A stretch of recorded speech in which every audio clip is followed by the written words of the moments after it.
Class 11th के motion in straight line chapter के part 3 में हमने पढ़ा था एक्सीलरेशन के बारे में, और एक्सीलरेशन के साथ साथ हमने वेलोसिटी और स्पीड के कुछ ग्राफ्स को भी डिस्कस किया था। अब हम कुछ ऐसे क्वेश्चंस देखते हैं जिसमें स्पीड, वेलोसिटी और एक्सेलरेशन से रिलेटेड उनकी डायरेक्शन, उनके मैग्नीट्यूड को लेकर हमारा कॉन्सेप्ट थोड़ा सा और क्लियर होगा। इसमें पहला क्वेश्चन कुछ इस तरह से है। हम देख सकते हैं यहाँ पर क्वेश्चन के अलग अलग 4 पार्ट हैं। हम एक एक पार्ट को सॉल्व करते जाएंगे। क्वेश्चन कुछ इस तरह से है, a player throws a ball upward with an initial speed of 29.4 metre per second. A part of the question is, what is the direction of acceleration during the upward motion of the ball? इस question को समझने के लिए एक छोटा सा diagram draw कर लेते हैं। इस क्वेश्चन में हम देखते हैं ये सरफेस है, सरफेस से ऊपर की तरफ एक बॉल को फेंका जाता है, डायरेक्शन है उसकी अपवर्ड।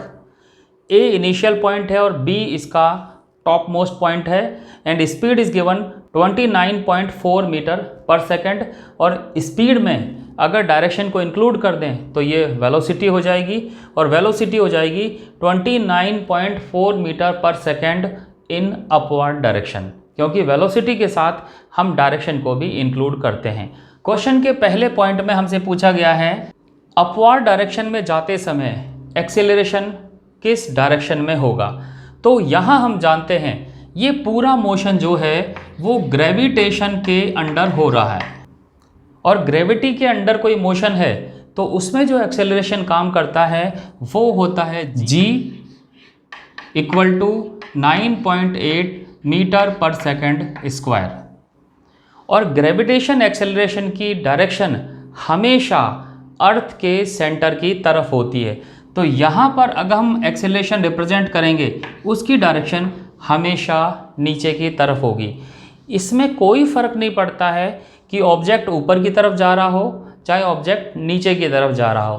तो यहाँ पर एक्सेलरेशन की वैल्यू हो जाएगी 9.8 मीटर पर सेकेंड स्क्वायर, और उसकी डायरेक्शन ऑलवेज डाउनवर्ड। अब हम आते हैं इस क्वेश्चन के बी पार्ट पर, और बी पार्ट है, what are the velocity and acceleration of the ball at the highest point of its motion.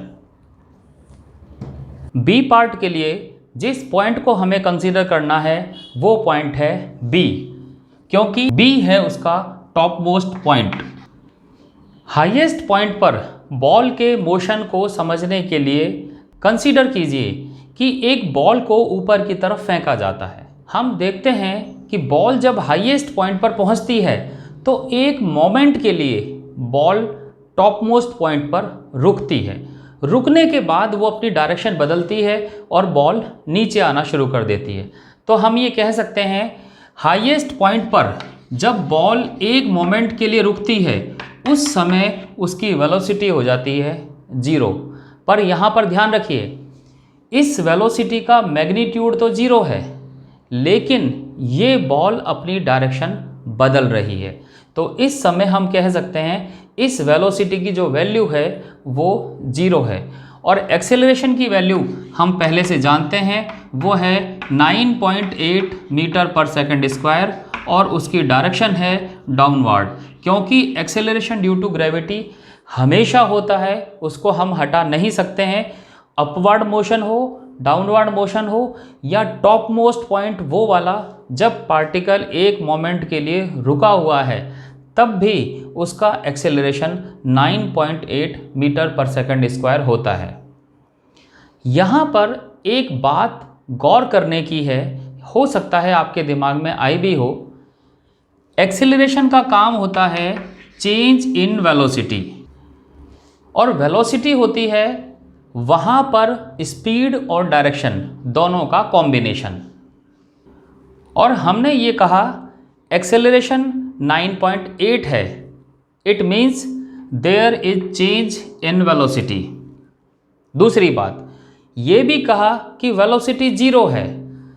तो यहाँ पर तो 2 कॉन्ट्राडिक्टरी सेंटेंस आ गए। चेंज इन वेलोसिटी भी कह रहे हैं और वेलोसिटी को 0 भी बता रहे हैं। तो यहाँ पर थोड़ा सा डीपली समझना होगा। चेंज इन वेलोसिटी का मतलब है या तो स्पीड चेंज या डायरेक्शन चेंज या ये दोनों चेंज। यहाँ इस केस में स्पीड की बात करते हैं। स्पीड मीन्स उसकी न्यूमेरिकल वैल्यू, जिसको कि मैग्नीट्यूड भी बोला जाता है। स्पीड की बात करते हैं तो स्पीड में कोई चेंज नहीं है, क्योंकि पार्टिकल उस मोमेंट पर रुका हुआ है। लेकिन अगर डायरेक्शन की बात करते हैं तो डायरेक्शन क्या है, उस रुके हुए बॉल में ऊपर जाने के बाद उसकी टेंडेंसी नीचे आने की हो गई, तो उस रुकी हुई बॉल की वास्तव में डायरेक्शन उस समय बदल रही है।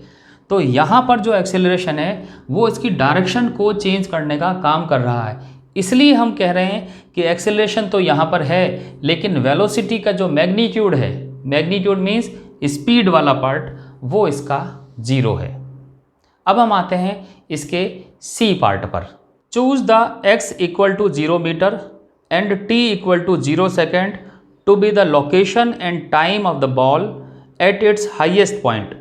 Vertical downward direction to be the positive direction of the x-axis and give the sign of position, velocity and acceleration of the ball during its upward and downward motion। इस question के C part के data को थोड़ा समझते हैं। इस question के according हमने इसके हाईएस्ट पॉइंट को ओरिजिन यानी कि 0 0 माना। जैसे कि हमारे कोऑर्डिनेट सिस्टम में ओरिजिन के कोऑर्डिनेट को हम 0 0 रखते थे, उसी तरह से हमने बी पॉइंट को 0 0 माना। क्वेश्चन का दूसरा पार्ट है, नीचे की तरफ जो डायरेक्शन है इस डायरेक्शन को पॉजिटिव एक्स एक्सेस मानना है, क्योंकि हमें मालूम है this is one dimension motion and in this motion there is motion on straight line path and in case of straight line path we assume a positive x axis and a negative x axis. तो यहाँ पर नीचे की तरफ की direction को positive x access माना है।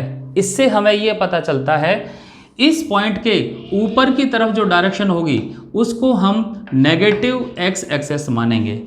कोऑर्डिनेट्स की बात करेंगे, नीचे की तरफ वाले कोऑर्डिनेट सारे पॉजिटिव और ऊपर की तरफ वाले कोऑर्डिनेट सारे नेगेटिव। एक और चीज़, downward direction is positive direction. अब मोशन यहाँ पर 2 डायरेक्शन में है, एक डायरेक्शन है अपवर्ड, एक डायरेक्शन है डाउनवर्ड। तो डाउनवर्ड डायरेक्शन को पॉजिटिव डायरेक्शन माना, then it is obvious upward direction is negative. Now we have to find out the direction of position, velocity and acceleration during upward and downward motion. पहले हम बात करते हैं upward motion की। Upward motion के दौरान particle A point से B point के बीच में कहीं भी हो सकता है। उसके कोऑर्डिनेट यहाँ, यहाँ, यहाँ कहीं भी हो सकते हैं, लेकिन क्वेश्चन में दे रखा है ये एक्सेस पॉजिटिव एक्सेस है, तो कहीं पर भी हम पार्टिकल को माने उसकी पोजीशन हमेशा प्लस से रिप्रेजेंट होगी, क्योंकि जो भी कोऑर्डिनेट होगा उसके साइन पॉजिटिव होंगे। नेगेटिव साइन के लिए हमें बी से ऊपर की तरफ जाना पड़ेगा। अब हम बात करते हैं वेलोसिटी की। इस केस में पार्टिकल की डायरेक्शन है अपवर्ड और क्वेश्चन के अकॉर्डिंग डाउनवर्ड डायरेक्शन को पॉजिटिव मानना है, तो अपवर्ड डायरेक्शन ऑटोमेटिकली नेगेटिव हो जाएगी। तो यहाँ पर वेलोसिटी का साइन आएगा माइनस, क्योंकि पॉजिटिव डायरेक्शन डाउनवर्ड है तो माइनस से अपवर्ड डायरेक्शन शो होगा। तीसरा, एक्सेलरेशन। एक्सेलरेशन के बारे में हम जानते हैं, यहाँ जो एक्सेलरेशन है वो ग्रेविटेशनल एक्सेलरेशन है और जिसकी डायरेक्शन डाउनवर्ड है, और according to question downward direction is positive, तो एक्सेलरेशन हो जाएगा यहाँ पर पॉजिटिव। तो इस तरह से अपवर्ड मोशन के दौरान पोजीशन, वेलोसिटी और acceleration plus minus plus sign से रिप्रेजेंट करते हैं। अब हम बात करते हैं डाउनवर्ड मोशन की। इस केस में पोजीशन की बात करते हैं। पोजीशन अब फिर से ए और बी के बीच में ही रहेगी, चाहे मोशन अपवर्ड हो या डाउनवर्ड हो। मीन्स पोजीशन का साइन हमेशा पॉजिटिव एक्स पर रहेगा, तो पॉजिटिव साइन होगा। वेलोसिटी, डाउनवर्ड मोशन के दौरान वेलोसिटी है डाउनवर्ड और डाउनवर्ड डायरेक्शन है पॉजिटिव, तो velocity positive. Acceleration due to gravity is also downward, तो ये भी हो जाएगा पॉजिटिव। तो इस तरह से हम देखते हैं प्लस या माइनस साइन इस बात पर डिपेंड करता है कि हम किस डायरेक्शन को प्लस या माइनस मानते हैं। कई बार ये आपने देखा होगा कि हमें ऐसा बता दिया जाता है कि नीचे की डायरेक्शन हमेशा प्लस मानते हैं और ऊपर की डायरेक्शन हमेशा माइनस मानते हैं। पर याद रखिए ऐसा कोई नियम नहीं है। प्लस या माइनस मानना ये आपकी चॉइस है। आप चाहें तो अपवर्ड डायरेक्शन को पॉजिटिव माने और आप चाहें तो अपवर्ड डायरेक्शन को नेगेटिव माने। अब आते हैं हम नेक्स्ट क्वेश्चन पर। Read each statement below carefully and state with reason and examples if it is true or false.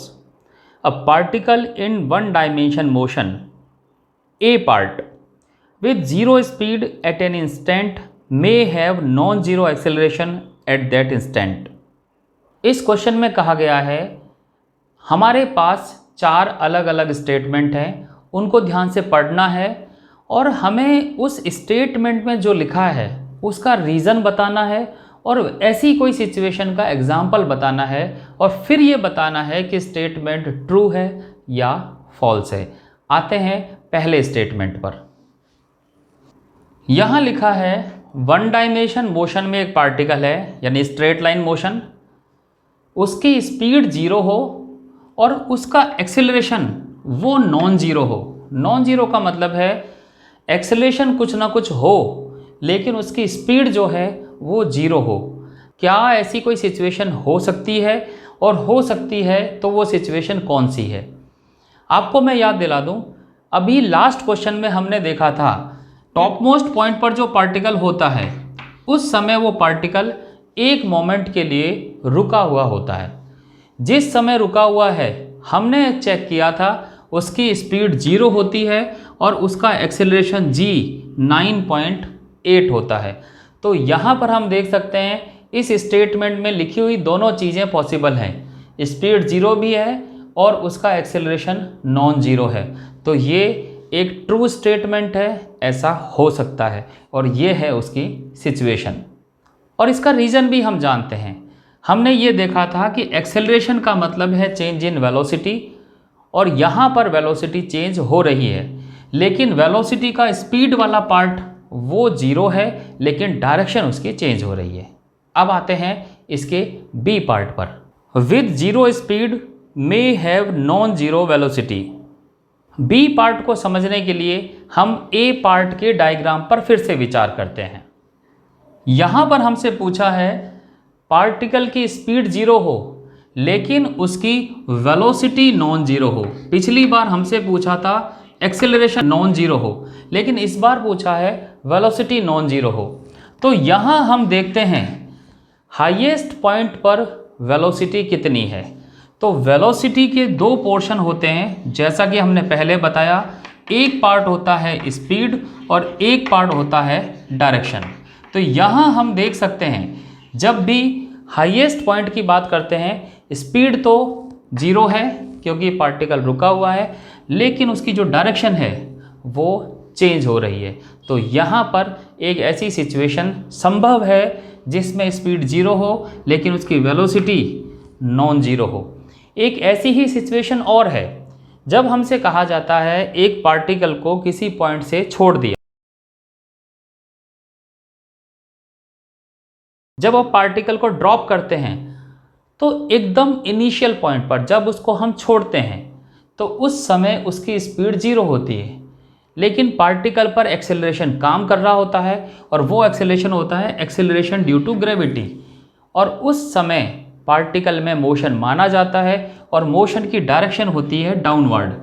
तो यहाँ पर भी हम देख सकते हैं उस ड्रॉप करने वाले पॉइंट पर वेलोसिटी में स्पीड 0 है बट डायरेक्शन डाउनवर्ड है। तो ये जो बी वाला पार्ट है क्वेश्चन का ये भी एक पॉसिबल सिचुएशन है जिसमें ऐसा संभव है। आपको मैं एक बात यहाँ नोट कर दूँ, कुछ जगह पर ऐसा मिलेगा कि ऐसा लिखा होगा कि ये सिचुएशन इम्पॉसिबल है, इसका आंसर फॉल्स है, पर ऐसा नहीं है। हमारे पास ये 2 सिचुएशन है जिससे हम कह सकते हैं कि ये स्टेटमेंट ट्रू स्टेटमेंट है। अब हम आते हैं थर्ड पार्ट पर।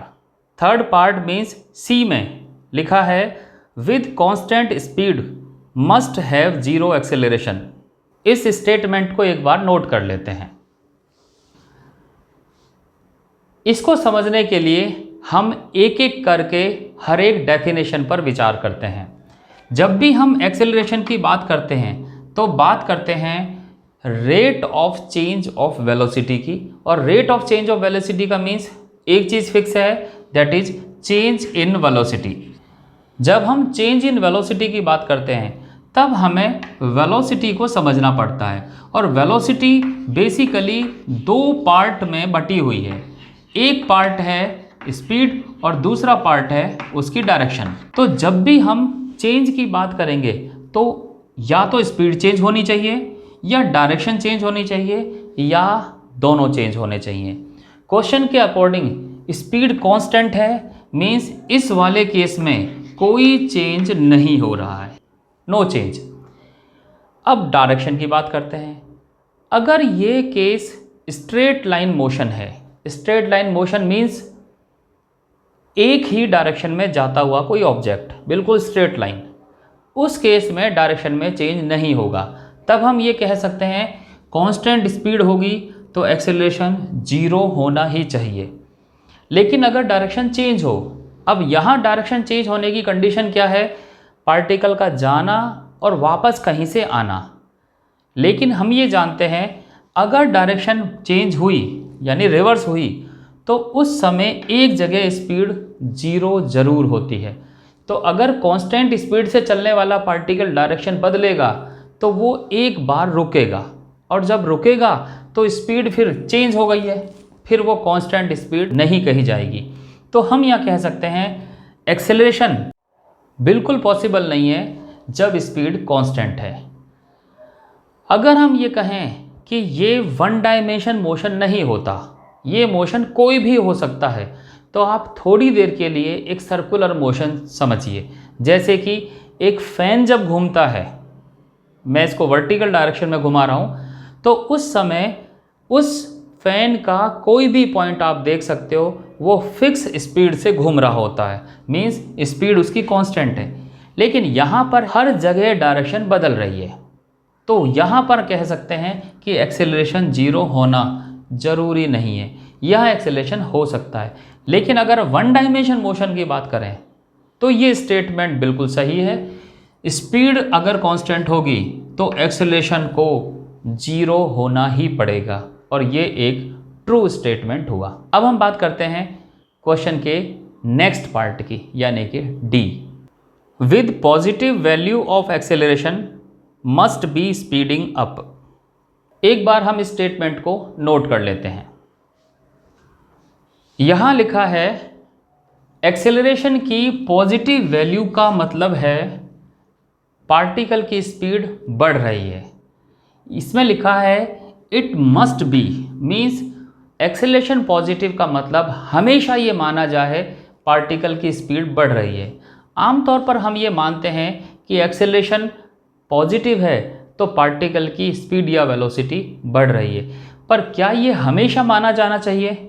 इस बात को एक बार चेक करते हैं, और इसको चेक करने के लिए हम इससे लास्ट वाले क्वेश्चन का जो रेफरेंस है हम उसको लेते हैं। उस क्वेश्चन में हमने देखा था एक पार्टिकल, उसको ऊपर की तरफ फेंका गया था और क्वेश्चन में लिखा था सबसे टॉप मोस्ट पॉइंट को हम 0 0 माने और नीचे वाली डायरेक्शन को हम पॉजिटिव डायरेक्शन माने, और एक्सेलरेशन ड्यू टू ग्रेविटी वो वहाँ पे ऑलरेडी एग्जिस्ट था। इस केस में हम कोई दो पॉइंट लेते हैं और उस पॉइंट से एक्सेलरेशन निकालते हैं। हमने दो पॉइंट लिया, एक पॉइंट लिया ये, एक पॉइंट लिया ये। इस पहले वाले पॉइंट को नाम दिया 1 और इसको नाम दिया 2, और डायरेक्शन को माना अपवर्ड डायरेक्शन का मोशन हम डिस्कस कर रहे हैं। एक्सेलरेशन यहाँ से निकालते हैं तो एक्सेलरेशन का फॉर्मूला है v2 minus v1 upon t2 minus t1। कुछ वैल्यूज़ को हम यहाँ पर मान लेते हैं। मान लिया इस समय जो टाइम है दैट इज़ 2 सेकेंड और यहाँ पर टाइम है 4 सेकेंड। इस समय जो स्पीड है ऊपर की तरफ जाते समय वो स्पीड है 3 मीटर पर सेकेंड, लेकिन हम जानते हैं पार्टिकल जैसे जैसे ऊपर जा रहा है तो उसकी स्पीड कम होती जाती है और इसके बाद इसकी स्पीड हो गई है 1 मीटर पर सेकेंड। अब इन सारी वैल्यूज़ को हम यहाँ सब्स्टिट्यूट करते हैं तो देखते हैं v2, 2 पॉइंट पर इसकी स्पीड v2 है 1 metre, this is 1 metre. v1, इस पहले वाले पॉइंट पर स्पीड है 3 metre, this is 3। Time t2, t2 time है 4 सेकेंड और t1 टाइम है 2 सेकेंड। एक्सेलरेशन, चूँकि एक ऐसी क्वांटिटी है जिसमें डायरेक्शन होती हैं तो हमें ये जितनी भी स्पीड हमने लिखी हैं ये वाकई में वेलोसिटीज़ होनी चाहिए, और वेलोसिटीज़ जब मानेंगे तो हमें इनकी डायरेक्शन रखनी पड़ेगी। और यहाँ हम देख सकते हैं नीचे वाली डायरेक्शन को क्वेश्चन में लिखा था कि पॉजिटिव मानिए, तो ऊपर वाली डायरेक्शन को हम नेगेटिव मानेंगे। तो ये 1 जो है ये भी नेगेटिव, ये 3 है वो भी नेगेटिव। अब इसको सॉल्व करते हैं तो हम देखते हैं acceleration, this is 3 - 1 2/2 that is 1 metre per second square. इस माइनस की वजह से ये 3 पॉजिटिव हो जाएगा। अब हम यहाँ देख सकते हैं ये एक्सेलरेशन पॉजिटिव आया क्योंकि यहाँ पर 1 जो है उसका साइन प्लस है। लेकिन मोशन की बात करते हैं तो मोशन जैसे जैसे पार्टिकल ऊपर जा रहा है उसकी स्पीड तो डिक्रीज़ हो रही है, और क्वेश्चन में लिखा है एक्सेलरेशन पॉजिटिव होगा तो स्पीड बढ़ेगी, लेकिन यहाँ तो ऐसा नहीं हुआ, पॉजिटिव एक्सेलरेशन पर भी स्पीड कम हो रही है।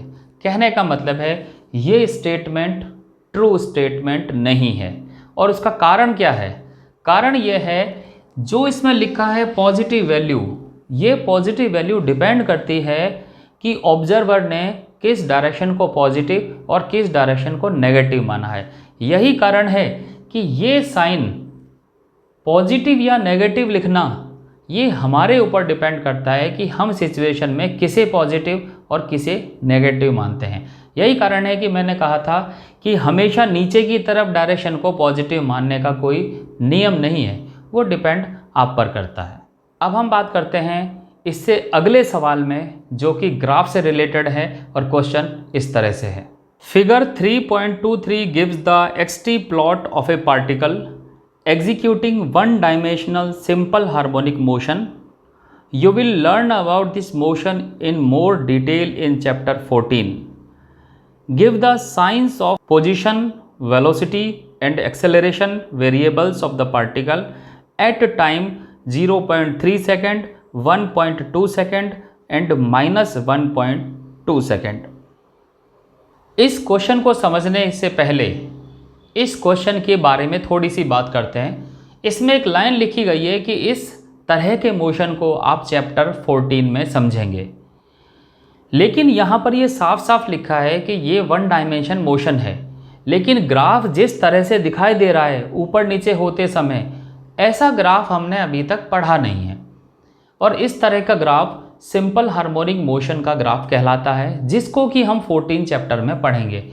लेकिन हमें सिर्फ यहाँ निकालना है अलग अलग पॉइंट पर पार्टिकल की पोजीशन, वेलोसिटी एंड एक्सेलरेशन की डायरेक्शन, मीन्स वो प्लस हैं या माइनस हैं। तो इस ग्राफ का एनालिसिस करते हैं। इस ग्राफ में हम देख सकते हैं टाइम 0.3 कहाँ होगा, टाइम 0.1.2 सेकेंड कहाँ होगा एंड -1.2 सेकेंड कहाँ होगा। हम हर एक टाइम का ग्राफ अलग बनाएंगे और उस ग्राफ से ही उसका एनालिसिस करेंगे। सबसे पहले वाले पार्ट की बात करते हैं। आप यहाँ देख सकते हैं 0.3 वाले सेकंड पर ग्राफ की जो शेप है उस शेप को हम अलग से ड्रॉ कर लेते हैं। हम देखते हैं यहाँ से लेकर यहाँ तक का ग्राफ 1 सेकंड का ग्राफ है, तो सेंटर पॉइंट 0.5 होना चाहिए और ये 0.3 होना चाहिए, और 0.3 के रेस्पेक्ट में पॉइंट कुछ यहाँ पर होना चाहिए। अब हम एक एक करके तीनों चीज़ों को देखते हैं। पहले बात करते हैं पोजीशन की। ये हम जानते हैं इस एक्सेस में ऊपर की तरफ पॉजिटिव साइन होते हैं और नीचे की तरफ नेगेटिव साइन होते हैं, तो बिल्कुल क्लियर है। इस सिचुएशन के लिए पार्टिकल की पोजीशन यहाँ पर कहीं होगी और ये नेगेटिव है, तो पोजीशन यहाँ पर माइनस साइन से रिप्रेजेंट होगी। अब बात करते हैं पार्टिकल की वेलोसिटी की। हमें मालूम है अगर हमारे पास पोजीशन टाइम ग्राफ हो तो उस ग्राफ से हम वेलोसिटी निकालना जानते हैं, और वेलोसिटी निकालने का तरीका था हम उस पॉइंट पर स्लोप बनाते थे और स्लोप की वैल्यू से हमें उसकी वेलोसिटी पता चलती थी। तो इस पॉइंट पर हम स्लोप बनाते हैं। स्लोप बनाने के लिए हमें टेंजेंट ड्रॉ करना होगा। तो टेंजेंट ड्रॉ करेंगे तो टेंजेंट कुछ इस तरह से होगा। ये हुआ इस पॉइंट पर टेंजेंट। इस टेंजेंट का इस टाइम के पॉजिटिव एक्सेस के साथ कितना एंगल बनना है वो एंगल चेक करते हैं, फिर हम टेन थीटा से वेलोसिटी निकाल सकते हैं। ये हमें मालूम है एंगल नापने के लिए हम टाइम की पॉजिटिव डायरेक्शन से एंटी क्लॉकवाइज डायरेक्शन में चलना शुरू करते हैं। तो इस तरह से एंटी क्लॉकवाइज डायरेक्शन में चलते हुए हम टेंजेंट पर पहुंचेंगे और ये सारा एंगल हमें मेज़र करना है। हम देख सकते हैं यहाँ से लेकर यहाँ तक का एंगल दिस इज़ 90 डिग्री, ये एंगल हुआ 90 डिग्री और टोटल 180। यहाँ से यहाँ तक का angle this is 90 more, this is 270। अभी ये एंगल और बचा हुआ है। तो यहाँ पर जो थीटा एंगल होगा वो एंगल इतना बड़ा एंगल होगा और उसकी वैल्यू 270 डिग्री से ज़्यादा होगी। और अगर हम वेलोसिटी निकालना चाहते हैं तो हमें टेन थीटा निकालना पड़ेगा, एंड टेन थीटा में 270 से ज़्यादा की वैल्यू नेगेटिव होती है। तो हम कह सकते हैं जो वेलोसिटी यहाँ पर निकलेगी उसका साइन माइनस का होगा। तो इस तरह से हम ग्राफ से टेंजेंट ड्रॉ करके वेलोसिटी निकालेंगे। हालांकि ये वैल्यूज़ थोड़ी सी डिफ़िकल्ट हो सकती हैं, बट ये हमें मालूम होनी चाहिए। अब हम बात करते हैं एक्सेलरेशन की, और एक्सेलरेशन के लिए इस डायग्राम को फिर से साफ साफ बना लेते हैं। इस बार आप देख सकते हैं इस डायग्राम में थोड़ा सा चेंज किया है। पिछली बार ये डायग्राम थोड़ा शार्प था, इस बार डायग्राम को थोड़ा सा कम शार्प बनाया है। उसका सिर्फ कारण ये है कि जब हम अलग अलग पॉइंट पर टेंजेंट बनाएं तो वह हमें साफ साफ नज़र आए। एक्सटी ग्राफ से एक्सेलरेशन निकालने का तरीका हम जानते हैं। हमें अलग अलग 2-3 पॉइंट मानने होते हैं। हर एक पॉइंट पर टेंजेंट ड्रॉ करेंगे और उस टेंजेंट से हम पता लगाएंगे कि पार्टिकल की वेलोसिटी बढ़ रही है या घट रही है। तो हम यहाँ पर 2 पॉइंट मान लेते हैं। एक पॉइंट तो 0.3 सेकंड का, एक उससे पहले का पॉइंट। हम देखते हैं इस पहले वाले पॉइंट पर टेंजेंट ड्रॉ करेंगे तो वो टेंजेंट होगी इस तरह की। इस पॉइंट का नाम A, इस टेंजेंट का नाम भी मैं A रख देता हूँ। दूसरे पॉइंट पर जो हमारा 0.3 सेकंड का पॉइंट है, इस पर टेंजेंट ड्रॉ होगा वो कुछ ऐसा होगा। इस पॉइंट का नाम भी B मान लेता हूँ, तो टेंजेंट का नाम भी मैंने B कर दिया। अब देखते हैं इनके एंगल्स कितने हैं। A पॉइंट के लिए एंगल निकालेंगे तो X के साथ मैंने इस वाले एंगल को θ1 नाम दे दिया। याद रखिए इस बार एंगल हमने टाइम एक्सेस से क्लॉकवाइज डायरेक्शन में मान ली है, मीन्स ये माइनस का एंगल होगा तो माइनस की वेलोसिटी आएगी। B के लिए एंगल की बात करते हैं तो अब ये एंगल होगा θ2। अब एक एंगल कम है, एक एंगल ज़्यादा है, तो tan थीटा में जहाँ एंगल कम होगा वहाँ वेलोसिटी कम आएगी, जहाँ एंगल ज़्यादा आएगा वहाँ वेलोसिटी ज़्यादा आएगी। तो हम ये तो कह सकते हैं कि A पॉइंट पर वेलोसिटी ज़्यादा है क्योंकि एंगल बड़ा है, और B पॉइंट पर वेलोसिटी कम है क्योंकि एंगल छोटा है। तो वेलोसिटी डिक्रीज़ हो रही है, A पर कम B पर ज़्यादा। और जब वेलोसिटी डिक्रीज़ हो रही है तो आम तौर पर हम कहते हैं कि एक्सेलरेशन माइनस होगा। लेकिन अभी हमें पिछले क्वेश्चन में हमने पढ़ा था कि एक्सेलरेशन का प्लस या माइनस होना इस बात पर डिपेंड करता है कि हम साइन कैसे ले रहे हैं। पॉजिटिव एक्सेलरेशन वेलोसिटी तभी बढ़ाता है जब एक्सेलरेशन की डायरेक्शन मोशन की डायरेक्शन ही हो। लेकिन यहाँ पर हम देखते हैं वेलोसिटी तो पहले से माइनस है। तो अगर एक्सेलरेशन को निकालेंगे तो एक्सेलरेशन को निकालने का तरीका v2 minus v1 upon t2 minus t1 जैसा होगा। v2 जो वेलोसिटी है वो फाइनल वेलोसिटी है यानी कि B पॉइंट की, और v1 वेलोसिटी वो इनिशियल वेलोसिटी है मीन्स A पॉइंट की। फाइनल इनिशियल का पता भी कैसे लगाते हैं, टाइम की इंक्रीजिंग डायरेक्शन में जो पॉइंट पहले मिला वो इनिशियल और जो पॉइंट बाद में मिला वो फाइनल। तो इस तरह से फाइनल माइनस इनिशियल किया। बी पॉइंट पर वेलोसिटी जो है वो कम है, इस कम क्वांटिटी को हम मान लेते हैं लेट इट इज़ 1, और ए पॉइंट पर वेलोसिटी ज़्यादा है लेट इट इज़ 5।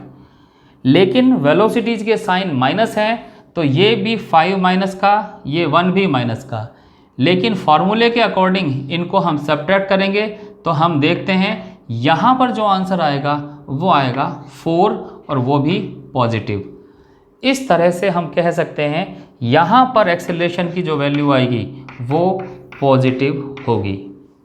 तो ये एक बहुत ही डिफरेंट टाइप का क्वेश्चन था जिसमें इनके साइन कन्वेंशंस क्वेश्चन के अकॉर्डिंग बिल्कुल अलग हैं। इस वजह से स्पीड की वैल्यू कम होने पर भी एक्सेलरेशन को हम पॉजिटिव कह रहे हैं। अब हम आते हैं इस क्वेश्चन के नेक्स्ट पार्ट पर, टाइम 1.2 सेकंड के पॉइंट पर, जहां पर हम ये तीनों एनालिसिस एक बार फिर से करेंगे। इस टाइम वाले पोर्शन को हम अलग से ड्रॉ कर लेते हैं। हम यहाँ देखते हैं हमने 1 और 2 के बीच का ग्राफ शो किया है और ये पॉइंट करीब 1.2 होगा। सबसे पहले बात करते हैं पोजीशन की, और ग्राफ से ये बात एकदम क्लियर है कि जिस पॉइंट पर हम एनालिसिस करना चाहते हैं वो पॉजिटिव एक्सेस पर है, तो पोजीशन यहाँ पर प्लस से रिप्रेजेंट होगी, मीन्स पॉजिटिव होगी। अब बात करते हैं वेलोसिटी की। वेलोसिटी के बारे में अब हम बहुत अच्छी तरह से जानते हैं। एक्सटी ग्राफ में वेलोसिटी निकालने के लिए टेंजेंट ड्रॉ करना है, तो इस पॉइंट पर एक टेंजेंट ड्रॉ करते हैं। इस टेंजेंट का टाइम एक्सेस के साथ एंगल बनाते हैं। एंगल हमेशा टाइम एक्सेस से एंटी क्लॉकवाइज डायरेक्शन में बनाना है, तो यहाँ पर एंगल होगा थीटा, 90 से कम है और पॉजिटिव है, और टेन थीटा की वैल्यूज़ यहाँ पर प्लस में आएंगी, तो यहाँ पर वेलोसिटी भी पॉजिटिव होगी। अब हम बात करते हैं एक्सीलरेशन की। एक्सीलरेशन के लिए इस ग्राफ को फिर से थोड़ा साफ साफ बनाते हैं। आपने नोट किया होगा हमने इस ग्राफ की शेप को थोड़ा सा स्टीप कर दिया है। उसका कारण सिर्फ ये है कि हम अलग अलग दो पॉइंट पर टेंजेंट बनाएंगे तो हमारे टेंजेंट थोड़े अलग अलग दिखाई दें। यहाँ पर हमने दो पॉइंट लिया, एक पॉइंट लिया ए, दूसरा पॉइंट लिया बी। ए पॉइंट वो है जो 1.2 सेकंड से पहले है और बी पॉइंट हमारा ऑब्जर्वेशन पॉइंट है। ए पर टेंजेंट ड्रॉ करते हैं वो कुछ इस तरह से होगी, बी पर टेंजेंट करते हैं वो कुछ इस तरह से होगी। अब हम दोनों टेंजेंट का एंगल बनाते हैं। टाइम एक्सेस के साथ एंगल बनना है तो यहाँ पर ये तो हो जाएगा ए के लिए एंगल और ये हो जाएगा बी के लिए एंगल। हम देख सकते हैं ए वाला एंगल θ1 वो बड़ा है और θ2 बी के लिए एंगल वो छोटा है। और यहाँ से पता लग रहा है कि जैसे जैसे पार्टिकल ए से बी तक पहुँचा पार्टिकल की स्पीड डिक्रीज़ हो रही है, और यहाँ केस में वेलोसिटी दोनों पॉजिटिव है, तो यहाँ पर पार्टिकल की स्पीड डिक्रीज़ होने का मतलब है एक्सेलरेशन माइनस में होगा, मीन्स नेगेटिव होगा। तो ये कंपैरेटिवली एक कॉमन सवाल हुआ जैसा कि आम तौर पर हमें मिलता है। यहाँ पर जिस डायरेक्शन में वेलोसिटी है वो पॉजिटिव होने की वजह से एक्सेलरेशन का पॉजिटिव मीन्स स्पीड बढ़ना और एक्सेलरेशन का नेगेटिव मीन्स स्पीड घटना। स्पीड घट रही है इसलिए हम इसको डायरेक्ट एक्सेलरेशन को नेगेटिव बोल रहे हैं। अब आते हैं इसके तीसरे टाइम पर, और तीसरा टाइम है -1.2 सेकेंड। हम -1.2 सेकेंड के ग्राफ को भी अलग से ड्रॉ करते हैं जिससे कि समझने में आसानी हो। यहाँ हम देख सकते हैं टाइम को माइनस मानने का मतलब है हमारे ओरिजिन से लेफ्ट हैंड साइड में ये वैल्यूज़ होंगी। 0 से 1 का डायग्राम हम नहीं बना रहे हैं, 1 से 2 के बीच में ही कहीं 1.2 आएगा और ये हमारा पॉइंट है। इस पॉइंट पर हमें एनालिसिस करना है। पोजीशन की बात करते हैं, चूँकि पॉइंट नेगेटिव एक्स एक्सेस पर है इसलिए पोजीशन यहाँ पर नेगेटिव। वेलोसिटी के लिए बात करते हैं। इस पॉइंट पर वेलोसिटी निकालने के लिए हमें टेंजेंट ड्रॉ करना होगा और टेंजेंट कुछ ऐसा होगा। इस टेंजेंट का हमें एंगल पता लगाना है और एंगल हमेशा टाइम की पॉजिटिव डायरेक्शन से मेजरमेंट शुरू करते हैं और यहाँ से एंटी क्लॉकवाइज चलते हुए हम एंगल पता लगाते हैं। तो यहाँ हम देख सकते हैं एंगल 180 डिग्री और 270 डिग्री के बीच में है, क्योंकि यहाँ से यहाँ तक एंगल दिस इज़ 90, यहाँ से यहाँ तक दिस इज़ 90 और यहाँ से इस परपेंडिकुलर तक 270 होता। लेकिन हमारे जो टेंजेंट है वो 270 से पहले है, इसलिए एंगल 180 और 270 के बीच में आएगा। और 180 से 270 के बीच में tan थीटा की वैल्यू होती है पॉजिटिव, तो यहाँ वेलोसिटी होगी पॉजिटिव।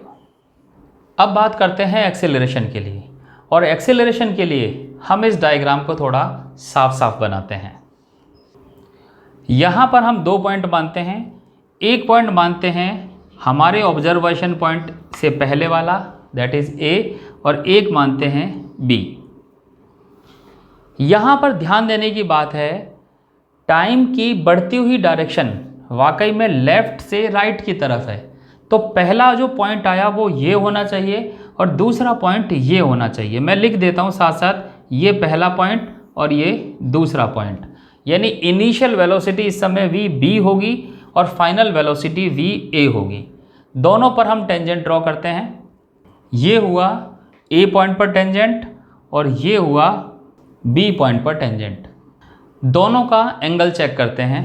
तो हम देखते हैं टाइम एक्सेस के रेस्पेक्ट में ये वाला एंगल हुआ B का एंगल और ये वाला एंगल हुआ A का एंगल, और दोनों एंगल को कंपेयर करें तो हम देखते हैं एंगल A जो है वो बड़ा एंगल है और B जो है वो छोटा एंगल है। जो इनिशियल वेलोसिटी है वो है B और फाइनल वेलोसिटी है वो है A। इनिशियल वेलोसिटी B का एंगल है छोटा, मीन्स ये वेलोसिटी है स्मॉल, और फाइनल वेलोसिटी A है उसका एंगल है बड़ा, तो ये वेलोसिटी हो जाएगी लार्ज। यहाँ पर ध्यान दीजिए, हमने एंगल को डायरेक्ट एंटी क्लॉकवाइज डायरेक्शन में ही मेज़र किया है, लेकिन वो माइनस टाइम एक्सेस से है। आप इसको पॉजिटिव एक्सेस से भी मेज़र करेंगे तब भी हमें ये पता चलेगा एंगल A बड़ा है और एंगल B छोटा है। अब देख सकते हैं इनिशियल वेलोसिटी कम है, फाइनल वेलोसिटी ज़्यादा है, यानी वेलोसिटीज़ इंक्रीज़ हो रही है और वेलोसिटी का साइन भी पॉजिटिव है। तो हम ये कह सकते हैं यहाँ पर एक्सेलरेशन का साइन भी पॉजिटिव ही होगा। तो इस तरह से हमने देखा कि किस तरह से हमारे प्लस या माइनस मानने से इन सब के साइन भी बदलते चले जाते हैं। लेकिन वेलोसिटी का बढ़ना या घटना वो एक अलग चीज़ है और उनका प्लस या माइनस होना ये एक अलग चीज़ है जो हमारी कैलकुलेशन पर डिपेंड करता है। अगर आपको ये चीज़ें समझ में नहीं आए तो बेटर है हर जगह पर एक वैल्यूज़ मान लो, जैसे यहाँ पर 5, यहाँ पर 3, 2, इस तरह से वैल्यूज़ मानेंगे और फॉर्मूले में सब्स्टिट्यूट करेंगे, तब हमें समझ में आएगा ये प्लस हैं या माइनस हैं। अब हम बात करते हैं इस चैप्टर के अगले टॉपिक की, और अगला टॉपिक है kinetic equation for uniformly accelerated motion. आपने ये तीनों इक्वेशन पहले भी पढ़ी हुई होंगी। v = u + at, s = ut + ½ at² and v² = u² + 2as। ये काइनेटिक इक्वेशन बेसिकली क्या हैं? ये हैं 5 quantities u, v, s, a, t। ये 5 क्वांटिटीज़ हैं, initial velocity, final velocity, displacement, acceleration and time. हम इन सबको स्पीड और डिस्टेंस भी बोल सकते हैं। मीन्स ये इक्वेशन डायरेक्शन के साथ भी काम करती हैं और डायरेक्शन के बिना भी काम करती हैं। यहाँ पर ये 5 फिजिकल क्वांटिटीज़ का जो रिलेशन है वो ये रिलेशन है, और इन्हीं रिलेशन को हम बोलते हैं kinetic equation of uniformly accelerated motion. इस इक्वेशन को हम और थोड़ा ध्यान से देखें तो हम देखते हैं ये इक्वेशन है वेलोसिटी, एक्सेलरेशन और टाइम का रिलेशन, मीन्स डिस्टेंस इसमें नहीं है। दूसरी है डिस्टेंस, वेलोसिटी, एक्सेलरेशन और टाइम का रिलेशन, यानी इस इक्वेशन में चारों क्वांटिटीज़ हैं। और तीसरी क्वांटिटी है वेलोसिटी, एक्सेलरेशन और डिस्प्लेसमेंट मीन्स इसमें टाइम एलिमिनेट किया हुआ है। तो अब हम इन तीनों को ग्राफिकल मेथड से डिराइव करते हैं। यहाँ हम देखते हैं वेलोसिटी टाइम ग्राफ हमने बनाया है। Velocity time graph straight line है। स्ट्रेट लाइन से ये पता चलता है कि इस केस में वेलोसिटी का जो स्लोप बनेगा वो हर जगह सेम होगा, मीन्स एक्सेलरेशन फिक्स होगा। और जब एक्सेलरेशन यहाँ पर फिक्स है तो ही हम कह सकते हैं कि एक्सेलरेशन की वैल्यू यहाँ चेंज नहीं हो रही है। और इसी तरह का मोशन जहाँ पर एक्सेलरेशन बदल नहीं रहा है उसको हम यूनिफॉर्म एक्सेलरेटेड मोशन कहते हैं। यूनिफॉर्म का मतलब है कांस्टेंट। तो जब हम कहेंगे यूनिफॉर्म एक्सेलरेटेड मोशन तो मीन्स इस पूरे मोशन में कांस्टेंट एक्सेलरेशन रहना चाहिए, जो कि हमारे ग्राफ से पता लग रहा है। अब इस ग्राफ में हमने दो पॉइंट लिए, एक ए और एक बी। इस ए पॉइंट पर टाइम को हमने t1 लिया और बी पॉइंट के टाइम को t2 लिया। ए पॉइंट पर जो वेलोसिटी है वो u ले ली और बी पॉइंट पर वेलोसिटी को हमने v लिया। अब हम जानते हैं अगर इस ग्राफ से हमें एक्सेलरेशन निकालना है तो उसका तरीका है इस ग्राफ का स्लोप निकालना पड़ेगा। और स्लोप निकालने के लिए इन दोनों पॉइंट से दो परपेंडिकुलर ड्रॉ कर देते हैं और उन परपेंडिकुलर से हमें एक ट्राइंगल टाइप का एरिया मिल जाएगा। इस एरिया को टाइम एक्सेस के साथ एंगल निकालेंगे तो ये एंगल हो जाएगा थीटा। और हम यहाँ जानते हैं इस tan थीटा को निकालेंगे तो हमें एक्सेलरेशन मिल जाएगा। Slope equal to tan theta equal to acceleration. Acceleration को हम a से रिप्रेजेंट कर रहे हैं तो acceleration equal to tan theta. और इस डायग्राम में tan थीटा है परपेंडिकुलर अपॉन बेस। अगर इस पॉइंट को C मान लिया जाए तो परपेंडिकुलर हो जाएगा BC और बेस हो जाएगा AC। A is equal to BC की वैल्यू निकालनी है तो ये पॉइंट है फाइनल वेलोसिटी का, ये पॉइंट है इनिशियल वेलोसिटी का। तो V माइनस U अगर निकालेंगे तो BC की वैल्यू निकल जाएगी। तो this is V minus U। AC की वैल्यू निकालनी है तो C वाला पॉइंट है T2, A वाला पॉइंट है T1, दोनों का डिफरेंस करेंगे तो T2 माइनस T1 से टाइम भी पता लग जाएगा। अगर इस T2 माइनस T1 टाइम को अगर T मान लेते हैं तो इसको हम T लिख सकते हैं। तो ये हो जाएगा V minus U upon T। इन दोनों को क्रॉस मल्टीप्लाई करते हैं तो V minus U is equal to AT। इसको थोड़ा सा रीअरेंज करते हैं, V equal to U plus AT। हम देख सकते हैं ये मिल गई हमारी first equation of motion. Basically इसको डिराइव करने में हमें कुछ नहीं करना पड़ा। वेलोसिटी टाइम ग्राफ से एक्सेलरेशन निकालने का जो तरीका हम जानते हैं हमने जस्ट वही अप्लाई किया। अब हम आते हैं इसकी सेकंड इक्वेशन के डेरिवेशन पर। यहाँ हम डिस्टेंस निकालना चाहते हैं लेकिन हमारे पास वेलोसिटी टाइम ग्राफ है। ये हम जानते हैं वेलोसिटी टाइम ग्राफ से डिस्टेंस निकालने का तरीका है वेलोसिटी टाइम ग्राफ और टाइम एक्सेस के बीच का एरिया अगर निकाल लें तो उससे हम डिस्टेंस निकाल सकते हैं। तो जिन दो पॉइंट के बारे में बात करते हैं वो हैं A और B पॉइंट और उनके नीचे का एरिया है टाइम एक्सेस तक का एरिया। तो ये शेडेड रीजन वो एरिया है जिसको कैलकुलेट करेंगे तो S पता चल जाएगा। तो ये एरिया क्या है इसको देखते हैं। यहाँ पर इस वाले पॉइंट को अगर P मान लें, इस पॉइंट को Q मान लें तो हम देख सकते हैं S distance is equal to पहला एरिया हो जाएगा ये रेक्टेंगल मीन्स ACQP। दूसरा एरिया हो जाएगा ऊपर वाला ट्राइंगल और ट्राइंगल का एरिया होता है half into base into height.